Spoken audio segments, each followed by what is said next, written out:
ready? Here's the man. Tell us. It's going to be tough to follow up that. Yeah, I know, that's brutal, isn't it? I mean, yeah. what are you guys doing to me here?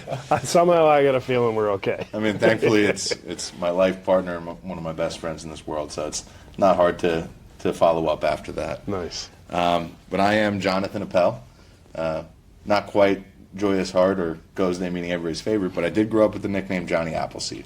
So, hey, nice. That works. There's some benefits to it. But I consider myself, as far as science goes, probably the most blessed scientist on the planet, especially one that is 36 years old in 48 hours.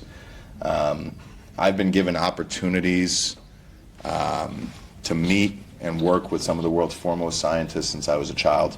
My father is a world-renowned scientist who has invented multiple technologies, worked with some of the premier scientific organizations. And sounds like we should call out another dad. Yep. What's the name? Brian Appel. Nice. So my father, he's very talented entrepreneur, I guess you can say. He's been in a lot of different fields. As the founding EVP of Ticketmaster, started an international trading company, started a couple other businesses, and then he's founded the technology that we're utilizing, the base foundation, version 1 of what was then called the thermal depolymerization process, which today we now call the Eden energy process, which is the third version really of this technology. Could be labeled as the fourth or fifth, depending on really how you look at it. We've been doing this quite some time. But I got to grow up in a playground of science. At my house, I had a full-blown lab with millions of dollars in equipment in it. Where was home? Where did you grow up? I grew up on Long Island, just outside of New York City, in a town called West Hempstead. Yeah. I know the place. Yep. Lived across the water. Yep. Yeah. Little bit. New York was a great place to grow up. I got out of there as soon as I could. But it was definitely a really good place to grow up because, especially where I grew up, I grew up in a school that was so diverse. My mom jokingly called my friends the UN. Yeah, nice. We had every race, religion, and creed represented. Oh, what a gift, huh? You can't even imagine it because I got to experience every culture under the sun as a kid.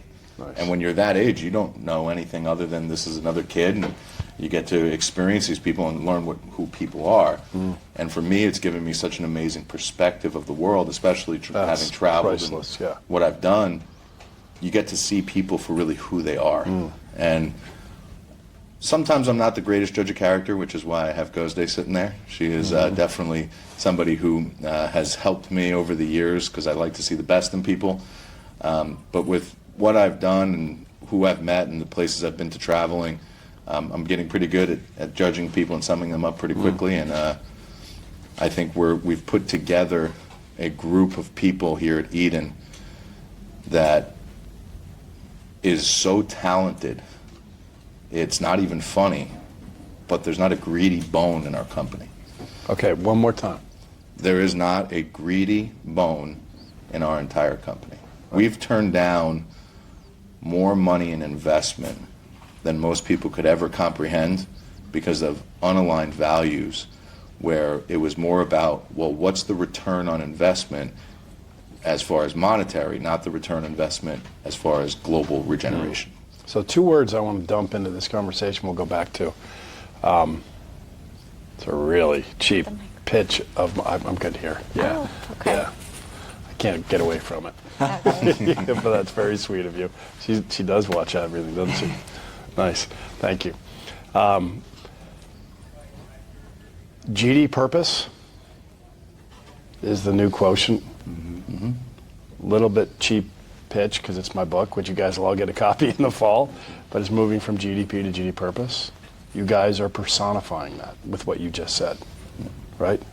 That's the new metric, and we want to get Wall Street actually looking at that eventually because it is the fuel we use, this thing called capital, in the monetary form. And I truly believe that is the greatest component of an organization going into the future. So well done. And the reason I want to do this with you guys is because you said it so well. It's not really, and I'm going to butcher what you said, so you'll get the spirit of it. But it's not, I don't really I don't really care what you do or what you look like or what country you're from. You grew up in that with that gift, right? It's like, you know, when you grew up and got older and you saw stupid human tricks doing this prejudice stuff, and you was probably like, what the hell is this all about, right? But I'm sure you saw some of where you were too, but you got that gift, right? And so when you are looking at a company and whether you want to see if that company is going to succeed or not, there's an old saying which I love, which is in the capital investment world, which is, if the market is like the racetrack, the business plan is like the horse, smart investors bet on the jockeys. Right? Yep. That's a great analogy. Isn't that great? And even some of the old school investment stuff, someone somehow got that back then right, you know, despite the dysfunctional aspect of most private capital today. The second thing I want to say is the other term is soulful capital, and that's what you're describing. Yeah. Right, so good job. You know, I was talking to one of the other people when did an interview and did a little field trip with them. I won't mention the names, so I won't call them out on this, but they were telling me this. So, you know, it's so frustrating because, you know, we keep meeting these people with investment and they build, let me tell you how to do it and all, you know, that energy, right? And I said to the guy, I said, listen, let me ask you a question. When this guy was 20 yards away from you and coming your direction, did you like him? I said, no. I said, well, trust your instincts, right? And sometimes it's really that simple. And if people like you and me who love everybody and kind of screw that up sometimes, we got other people to watch our backs too. But, you know, you don't change that, right? Nope. So these are the people now that you've met with Eden.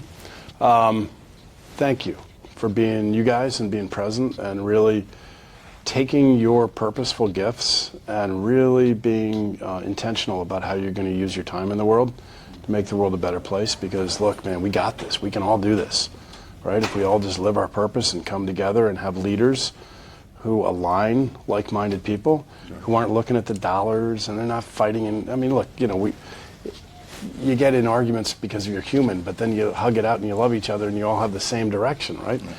But that's special. So now let's go chapter 2. Well, Yeah, you yeah, never let please. me tell them what I think my purpose is. You let me give my backstory, but you never let me tell you what my purpose Well, is. I'll tell you what. I would bet if we polled the listeners, I'm going to let you go, but if we polled the listeners right now, I think they know already, but you go ahead. Well, Surprise us. Yeah, do, please. Let it rip. It's a bold statement, but I think the only people that can change the world are the ones who are crazy enough to believe they can.